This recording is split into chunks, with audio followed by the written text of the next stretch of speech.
Here I am with Rick and the front suspension subframe for the Indy.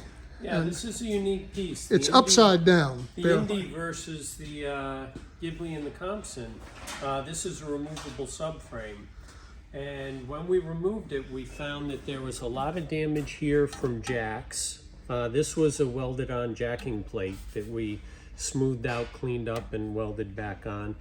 But these rails here were all damaged. Damaged from jacks, lifts, rocks, who knows what, but they were all dented and damaged. This looks like very thick steel. You can see the damage, the dents, all the hammering that was done. Yeah, so let's just get a side view of that. This looks like extremely thick steel here on the sides, but what you're seeing is a fold.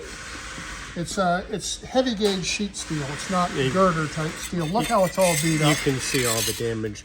So the only reason we have it open is to replace the damaged sections. Yeah, so this will be all new again. We are very, very pleased. Again, it's signed to the car, but look at how clean the internal metal is. And Ernie, I would contrast this with what we showed last year on the suspension subframes for the Lele, where Rick was looking at similar pieces and poking a screwdriver clean through both sides of them.